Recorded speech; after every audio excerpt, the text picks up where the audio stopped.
Hi, and welcome to Chic West Podcast, a radio show that will help you not only connect to your power, body, beauty, voice, and art that is your life, but truly embody it.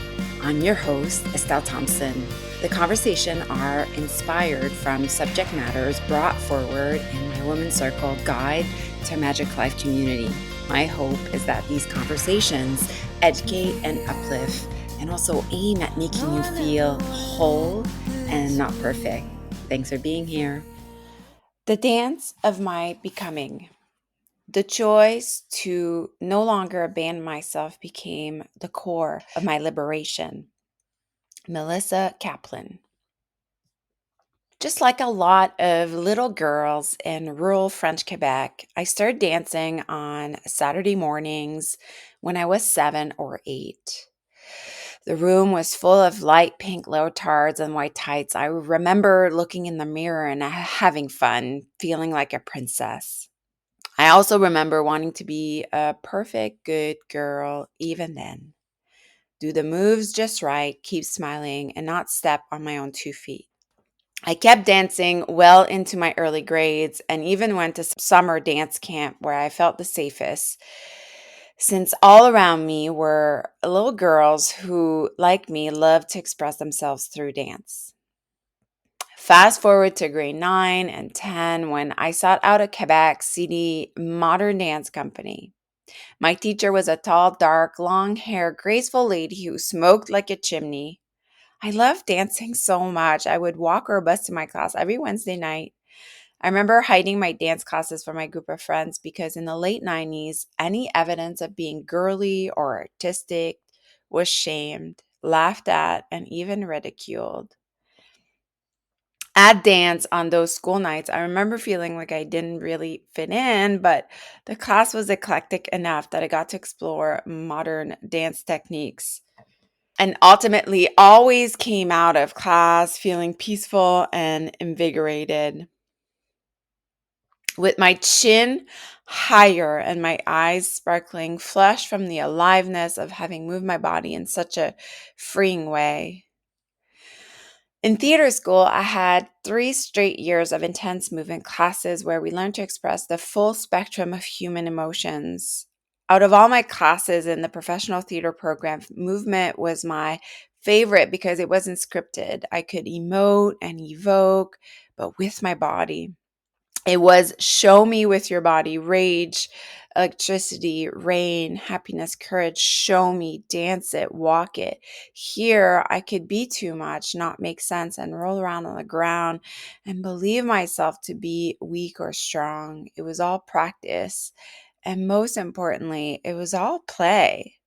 The fire of a dragon had been born.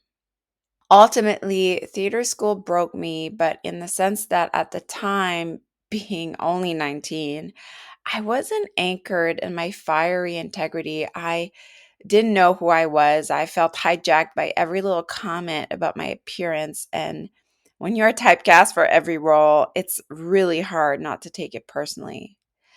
I was coping with a crippling eating disorder from 11 to 19 that trickled well into my early 20s and left me a ghost of myself.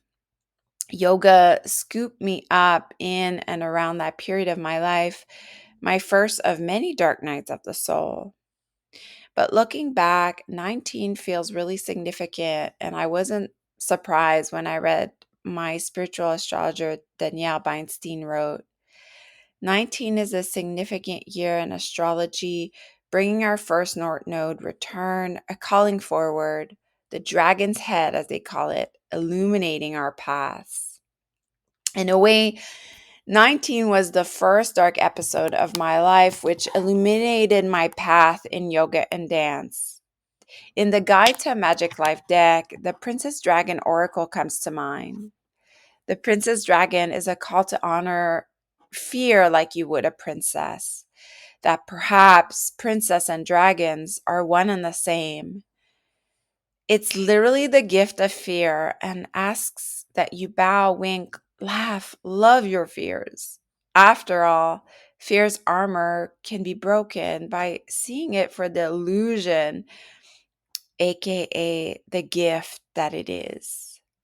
At 19, I was so fearful of everything, one of them being my unknown future, my body, what others would think of me. So I guarded and I hid, and that was already so completely exhausting. Perhaps all the dragons in our lives are princesses who are only waiting to see us act just once with beauty and courage. Perhaps everything that frightens us is, in its deepest essence, something helpless that wants our love. Rainer Maria Rilke. Emerging as my own princess dragon took me the better part of 20 years to titrate my fears of being back in that light pink leotard, wanting to do everything perfect and just right. Yoga found me at my most tender, my most broken. Looking back, it's in the crazy hot Bikram's yoga room on 4th Street in Victoria, BC, that I first saw myself just as myself. On those carpeted floors where I sweated my guts out for 90 minutes almost every day. In a flash, I glanced at that reflection in the mirror, and there she was. I wouldn't say I liked what I was seeing, but at least I wasn't repulsed, disgusted, or grossed out. I had been living in a one-bedroom studio apartment, and it's really in Victoria that I started to individuate, tune into my power. It's in this apartment that I spend my university loan money on canvases and starting painting practice, a love story that even at now at 43 is really just beginning. It's in this apartment that I tried out every clothing style possible, that I learned to cook for myself, went on long ocean walks, and also gave myself what I needed and wanted. It's in this apartment that I got a glimpse of what it looked like to not abandon myself. Hey, sparkly beings! Pausing this heart opening podcast to let you know that fall is bustling at the Estelle Thomson studio. We're diving into the season with weekly yoga and dance to keep your body moving and your soul glowing. Friday Cowbay Hall immersions, longer, deeper, juicier. So many workshops! Yes, I am yelling with excitement. So get cozy, get curious, and come play. Let's make this fall unforgettable. You can register at EstelleThompson.com. Secure your spot today. But back to yoga and dance. I believe we are all born yogis, dancers, and creatives. Since becoming a yoga teacher in 2005 and starting to teach in my community in 2010, I've witnessed women who are completely alienated from their spontaneity and creativity, cut off from their body's instincts and intuition. Women who cannot bear seeing themselves in pictures and mirrors or connect to their pleasure centers. Women that are completely afraid of playing, being silly, and messing up. Women who do not permit themselves to have needs, wants, and desires. Women who have abandoned themselves for the sake of being good, perfect little girls. I know these women because these women are me. What's more is that spaciousness, slowness, and intimacy are not valued. Our modern culture gets everything quickly and effortlessly. Everyone wants endgames, a quick fix, an app appeal. We have highly intellectual, highly functional women with tons of resources living in a cage of their own making. But if I ask them a simple questions like, how do you tend to your heart? Where is home inside yourself? Where do you feel trust in your body? They look at me like I'm a Martian. It seems safer to be guarded, hidden, lukewarm than feeling their hearts, having a semblance of a voice, a unique expression, a life that lights them up, being spontaneous and alive. But at what cost are we hiding? Are we guarding? Are we still being good little girls? And for who? Every woman is complex and nuanced, of course, but one of the biggest reasons I think women feel disconnected, I'm including myself here, by the way, is that they have equated feeling with weakness, shame, and social death. I seriously don't think I wanted to be an actress. Deep down, I just wanted a safe place to feel my feelings. And I thought theater school would be the answer. But Since it feels like death, I've resisted feeling at all costs. Feeling brings me back to being in a light pink leotard or a powerless teenager who had to hide what she loved most, dancing, for the sake of basic social survival. Yes, survival. Like if I felt something, if I take off the mask, if I let people know who I really am, I will die. Moreover, I've witnessed women who think they should sacrifice their own needs and wants for the greater goods of their family. I see mom who are slaves to their children. All they talk about is their children. Women who bring victim consciousness into every area of their lives. Even women that have years of spiritual work behind them have dabbled in every therapeutic outlet possible and still are resisting shadow work, breathing in unwanted parts. It's deluxe spiritual bypassing at the cost of our emotional health, at the cost of our evolutions. Like the author Jennifer Pasteloff coined, it's like being constipated, but with emotions. It feels awful. I don't know. It's all just so tragic. Yoga and dance rewrote the stories I had in my head. By the way, all of them untrue, things that would be on loop. I'm responsible for my family's happiness. I have to sacrifice my wants for my kids to be a good mother. I can't possibly live my dreams. That's selfish. Yoga and dance also soften my body in its rigidity to want life to be a certain way, to control every area of my life. Finally, yoga and dance repeatedly helps me not to take myself too seriously, play and mess up. Yoga and dance supports making new connections to my nervous system fight or flight response, and in that way enables me to keep my heart open in the face of the unknown. Looking back, I'm so grateful to have had these dark times and existential crises in my early years, living away from my family of origin, experimenting with rituals, yoga traditions, and reading spiritual and psychological books like The Artist's Way by Joy Cameron and Yoga and the Quest of the True Self by Stephen Cope. When my 2.5-year-old son died tragically when I was 33, thank heavens I had already had a few dark nights of the soul under my belt to know immediately, even in its shock, that this monumental loss would be the slow soul work of my life. Because emerging as my Princess Dagon and befriending my fear and my grief took time, tears, laughter, retreats, space for integration and community. Community was key, but that's for another Substack. In yoga, I found discipline, the potency of repetition, devotion, and grace. I found my breath as a bitch boss. The breath is such a mystical witch, you know? When sitting with our aliveness, our breath, we can't help but sit with our death, symbolic or not so symbolic too. Feeling the grief of my son Tommy, for example, over and over again really has initiated me and scratched that, catapulted me into a world that speaks no words, but where my body becomes poetry, song, and art. This makes sense when you know that the core genius of yoga and dance lies in the recognition of the critical role of the body. The body is the entrance of our personal and soul development, not the mind, not the ego, not the rational, not the story, the body.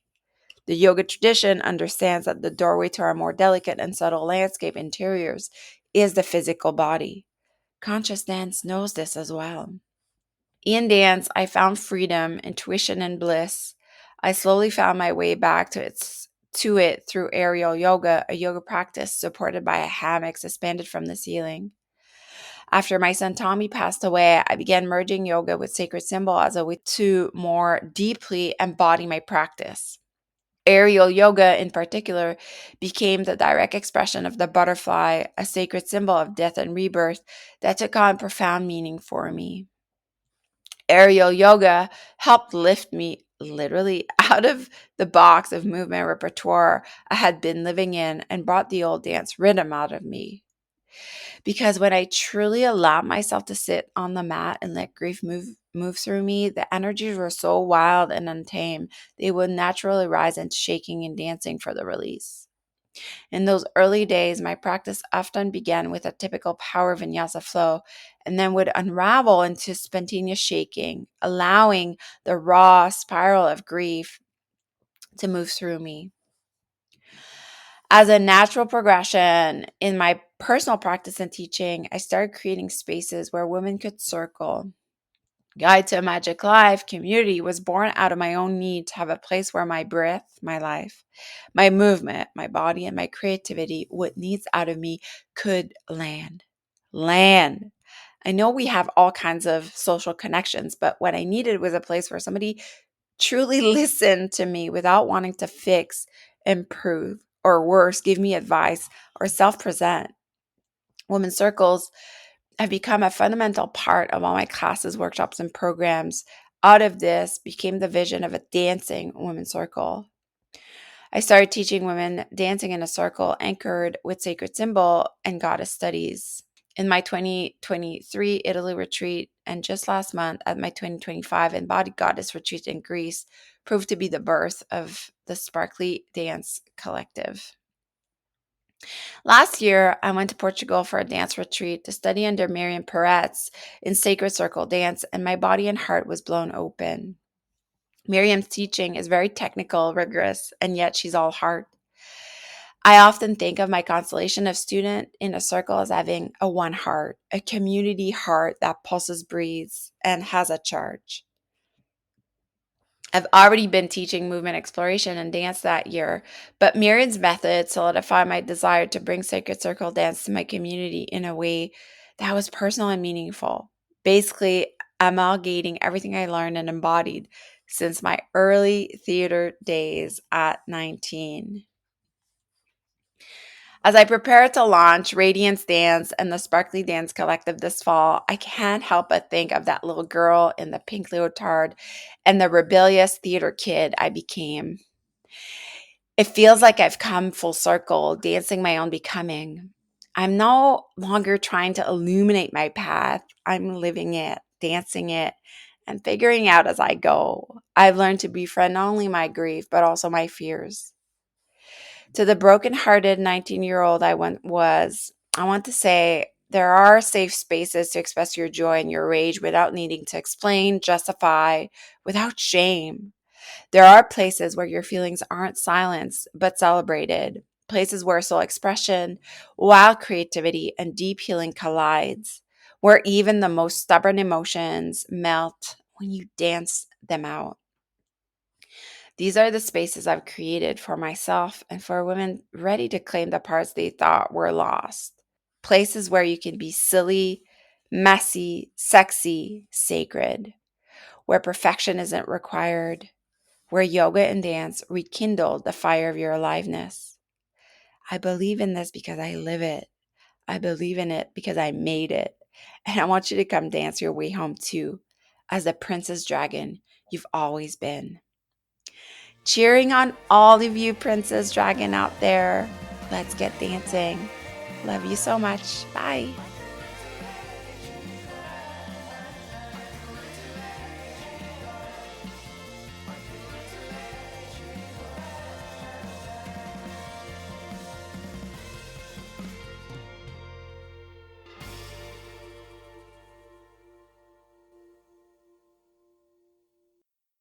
This podcast was produced by Tosh Taylor of the Podcast Hub Productions. Find her online at podcasthub.ca.